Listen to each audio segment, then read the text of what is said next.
Ibiribwa turya cyangwa se ibintu bisanzwe karemano byaremanywe isukari. Hari byinshi byagiye biremanywe isukari nyinshi, hari n'ibyaremanywe nkeya. Rero kubera umuntu akunda ibintu biryohereye, hari igihe afata bya bintu akongeramo isukari iyi ngiyi yo mu nganda. Bajya batubwira rero ngo tugabanye isukari tukabisuzugura, ariko isukari iyo ibaye nyinshi yica ubuzima, itera indwara. Ni ukujya tuyirinda, rimwe na rimwe tukiha akantu kameze nk'agapoze tukamara iminsi tutarya isukari cyangwa tutayinywa. Dore rero tugiye kureba ibintu bizakubaho numara iminsi 30 utanyweye isukari, uyihorera ukayireka hariya. Ubundi isukari ni iki? Isukari iyi ngiyi tugura tukongera mu byo tunywa cyangwa mu byo turya, ni isukari iyo igeze mu mubiri itera ikintu cyitwa igera mu mubiri ikihindura ikinure, ikaba ikinure. Kandi isukari igera mu maraso mu buryo bworoshye. Tugiye kureba rero numara iminsi 30 utayinywa ibintu bizakubaho. Icyambere kizakubaho, uzumva inzara yagabanyutse. Numara iminsi utayinywa, iyo uri kunywa isukari nyinshi murabizi utangira gusonza cyane, noneho ukurusha kunywa nyinshi ni kusonza cyane. Uvuga ngo umubiri wawe ntubugikora neza. Uvuga ngo isukari yavuye ku kinure, nako ikinure cyavuye ku isukari kiri mu mubiri, gushonga biragoye. Ariko ikinure cyavuye ku bindi biribwa bisanzwe kiroroshye gushonga. Ni ukuvuga ngo rero nk'urugero ibijumba birimo isukari, ariko isukari yo mu bijumba ntacyo yangiza, keretse uramutse ufite uburwayi muganga yarabikubujije. Ariko isukari mu birayi, mu bijumba, mu bitoki, mu mineke, mu mbuto zitandukanye, iyo sukari ni nziza ku buzima igihe wabiriye mu rugero nabyo. Ariko iyo wongereyemo indi birushaho noneho kukuzanira ibinure. Icyambere, iyo unywa isukari nyinshi urabyibuha cyane ukaba obese.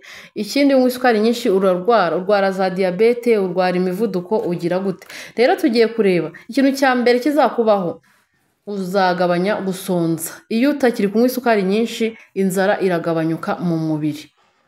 Icyo ni icyambere. Icya kabiri, iyo uri umuntu ufite uruhu ruriho indwara zitandukanye, ibiheri ni urugero. Iyo watangiye kunywa isukari nkeya, uruhu rwawe ruragenda, ibiheri bigakira.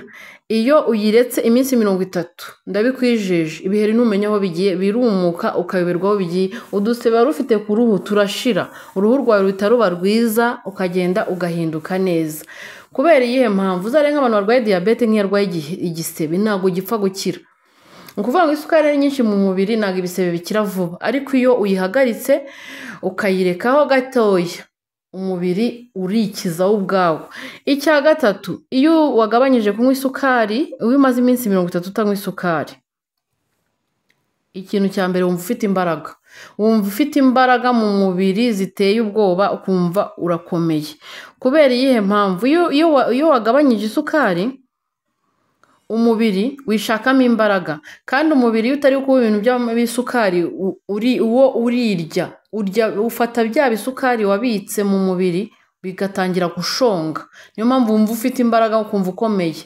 Icya gatatu, icya kabiri, icya gatatu, wumva inzara irashira, ntabwo utangira gusonza biragabanyuka, ukajya urumva nk'iyo umuntu, hari abantu benshi arya nko mu gitondo tuvuge, akarya rwa rusukari rwinshi akirira ibiryo bye, ariko bikagera saa 4 wumva ugiye nko gupfa washonje.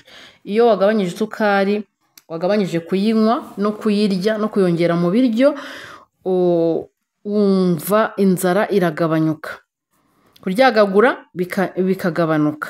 Icya kane, kunyaragura nijoro, kubyuka nijoro ujya kunyara biragabanyuka kubera ko umubiri wawe noneho uri gukora mu buryo bwiza, ufite n'ubwirinzi bukomeye. Ariko iyo uri kunywa isukari nyinshi, kubera uba uri kukwegereza kurwara za diyabete n'ibiki, uranyaragura. Murabizi ko umuntu urwaye diyabete aranyaragura cyane. Ubwonko bwawe burakira, burivura neza bugakira, imitsi y'ubwonko iragororoka ikarambuka, amaraso agatembera neza, ukumva urakomeye. Ikindi, urwagashya cyangwa pankreas, kugira ngo isye isukari birayorohera, noneho itangira gukora neza. umubiri wawe yaba impyiko yaba umwijima bibyungukiramo kubera ko uba uri kunywa isukari nkeya. Isukari murumva impyiko ni akayunguruzo k'umubiri, ni nk'akayunguruzo. Iyo uri kunywa amazi menshi ukirinda ibisukari, impyiko zawe zikora neza. Ikindi, isura yawe irarambuka, mu maso hawe haragenda hakarambuka hakagororoka, amatama akagabanyuka. Iyo ukomeje kubireka iminsi 30 igashira, usanga inda yagiye, mu nda haragenda ibinure byo kunda birashonga bigashira. Iyo waretse isukari uhita ubibona, uhita ubona ko hari ibyahindutse. Ijisho ryawe rirushaho kubona neza. Nimba wajya kubona ibikezi utabona kure, utareba mu ijoro, utangira noneho kubona amaso yawe afite imbaraga zo kureba kure. Murumva rero ko kugabanya isukari mu buzima ari byiza. Rimwe na rimwe umuntu aba akwiriye kwiha pause. Sindi muganga ngo nkubwire ngo ireke burundu, ariko bibaye byiza uko umuntu agenda akura yagenda agabanya urugero rw'isukari afata. Si n'ibyo gusa, nuko uyu munsi wenda twahisemo kuvuga ku isukari n'amavuta muri rusange, umuntu aba akwiriye kuyarya mu rugero. Ibintu byose tujye tubirya mu rugero. Ni kenshi twabwiwe ngo gabanya ibiro cyangwa agira gute, ariko iyo uretse isukari ukayigabanya mu buzima bwawe mu gihe cy'iminsi 30, rwose ndabikwijeje, nihagira ikibazo ugira uzambwire. Ni ukuvuga ngo uhita ubona impinduka ku buzima bwawe. Njye naretse isukari iminsi 30, inda irashonga, amatama aragenda, birancanga wowe ndavuga ati uziko nari narapfapfanye, kandi noneho n'iminkanyari iragenda, ukongera ukabona wiyuburuye, ukabona uruhu rurasa neza, ukabona umeze neza.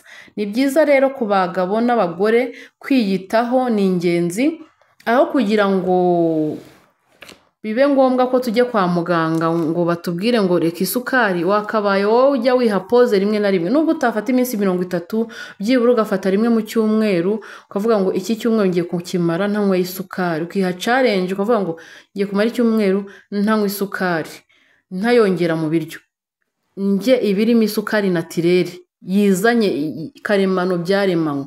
Uzabona impinduka ku buzima bwawe. Si n'ibyo gusa, ushobora no kwirinda ibintu byose birimo amavuta menshi, birimo ibinyabutabire cyangwa se ibintu byo mu nganda. Ugafata icyumweru ukavuga ati iki cyumweru ngiye kukimara ninywera amazi, nirira n'ibiryo bya naturelle bidafite amavuta menshi. Cyashira ukongera ugasubira kuri bwa buzima, kuko umubiri iyo umaze iminsi utanywa ibintu byinshi by'amasukari, umubiri uriyuburura kandi ibintu bikagenda neza.